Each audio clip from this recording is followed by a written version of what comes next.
கன்னியிலூர்து மரி கனியமுதே மகிமை மரி. கன்னியிலூர்து மரி கனியமுதே மகிமை மரி.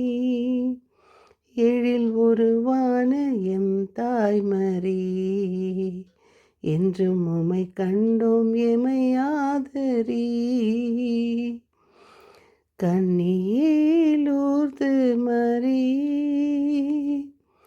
கருணையின் கடல் நீயம்மா, கடவுள் அன்புக்கு வழி நீயம்மா. கருணையின் கடல் நீயம்மா, கடவுள் அன்புக்கு வழி நீயம்மா. பாசத்தின் சுனை நீயம்மா, என்றும் பரிவோடு எமை பாரம்மா. கன்னியிலூர்து மரி கனியமுதே மகிமை மரி. என் இனிய உறவுகளே, நாம் இன்று 5/2/25 இருக்கின்றோம். ஆவியானவர் நம்மை ஒவ்வொரு நாளும் அன்போடு அரவணைத்து அன்னையோடு இணைத்து நம்மை வழி நடத்தி கொண்டு வருகிறார். நாம் தொடரும் சங்கீத தொடர்ச்சி 71 10 11 12. இன்றைய முதல் வாசகம் எபிரேயர் 12 4 7 11 15. இன்றைய தூய நற்செய்தி வாசகம் மார்க்கு 6 1 6. சகோதர சகோதரிகளே, பாவத்துக்கு எதிராக போராட்டத்தில் இரத்தம் சிந்தும் அளவுக்கு நீங்கள் இன்னும் எதிர்த்து நிற்கவில்லை. தம் பிள்ளைகளிடம் பேசுவது போல இறைவன் உங்களுக்கு தந்த பின்வரும் அறிவுரைகளை நீங்கள் மறந்துவிட்டீர்கள். ஆம், இறைவன் நாம் ஒவ்வொருவரிடமும் அன்பாகத்தான் இன்னும் பேசிக்கொண்டு வருகிறார். நாம் இன்னும் எந்த கஷ்டங்களையும் நாம் அனுபவிக்கவில்லை. இயேசு தொழுகை கூடத்தில் தலைவரின் வீட்டில் புறப்பட்டு தமது சொந்த ஊருக்கு வந்தார். அவருடன் அவரை பின்தொடர்ந்தனர். ஓய்வு நாள் வந்தபோது தொழுகை கூடத்தில் கற்பிக்கச் சென்றார். அவருக்கு இவையெல்லாம் எங்கிருந்து வந்தன? எனவே இவர் யூதா, சீமோன் ஆகிய இவருடைய சகோதரர்கள் அல்லவா? இவர் மரியாவின் மகன், இவர் தச்சன் மகன் அல்லவா என்று எப்படியெல்லாம் பேசிக்கொண்டிருந்தார்கள்.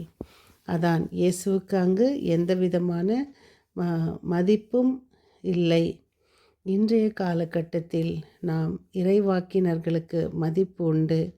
இன்றைய காலகட்டத்தில் மதிப்பு யாருக்கு என்றால், நாம் அன்று இறைவாக்கினர்களுக்கு மதிப்பு இல்லாதது போல் இன்றும் எத்தனையோ இறைவார்த்தை அறிவிக்கிற ஒவ்வொருவரும் எத்தனையோ கஷ்டங்கள், அவமானங்கள், கேலி கிண்டல்கள் இவையெல்லாம் அனுபவித்து வருகிறார்கள். நாம் யாருக்கு மதிப்பு கொடுக்கிறோம்?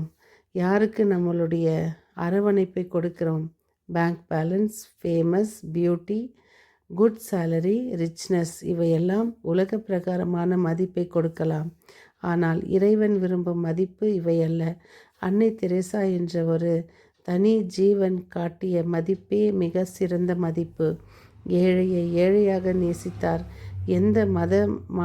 எந்த மதமாயிருந்தாலும் அவருக்கு மதிப்பு கொடுத்தார். ஏன்னா அன்னை தெரேசம்மா இறைவனை அதிகம் நேசித்தார். ஒரு பெரிய பணக்காரராக வாழும் உள்ளங்களை விட ஏழை லாசர் ஆபிரகாம் மடியில் அமர்ந்தார் என்பதை நாம் மறக்கக்கூடாது.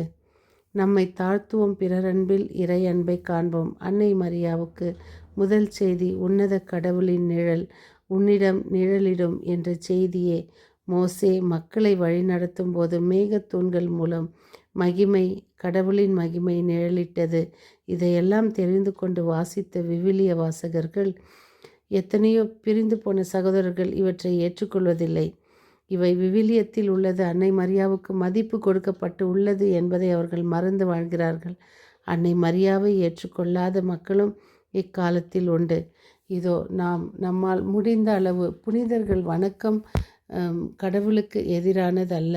அவர்கள் வழியாக நாம் இன்னும் கிறிஸ்துவ வாழ்வை அர்த்தமுள்ளதாக்க துணை புரிபவை என்று எண்ணுதலே சிறந்தது. நமக்கு முன்மாதிரியாக திகழ்பவர்கள் நாம் இறை நம்பிக்கையில் வளர துணை புரிபவர்கள், கடவுளின் அன்பை உணர்ந்து வாழ்ந்து காட்டிய மற்றும் அவரின் மதிப்பீடுகளை வாழ்வாக்கிய புனிதர்களின் வாழ்க்கை முறை நாமும் பின்பற்றி இயேசுவின் சாட்சிகளாக வாழ்ந்திட அருள் வேண்டுவோம். அன்பு இறைவா, இதோ நாங்கள் வாசித்த இந்த வாசகங்களும் வசனங்களும் எங்களை வழிநடத்தி கொண்டு வருகின்றன. அன்று நீங்கள் பட்ட அவமானங்கள் உங்களை அந்த இடத்தில் உங்களுக்கு அதிசயம் செய்யாத போன காரணம் அவர்கள் அவ்விடத்தில் நம்பிக்கை இல்லாதமை. இதோ எங்கள் நடுவில் உம்மிடம் எங்களுக்கு நம்பிக்கையை வளர்த்து வையும். உம்மிடம் எங்களுக்கு நம்பிக்கையை தாரும். உம்மோடு நாங்கள் இணைந்து வாழ எங்களை ஆசீர்வதியும். மீண்டும் சந்திக்கும் வரை உங்கள் அன்பு தோழி.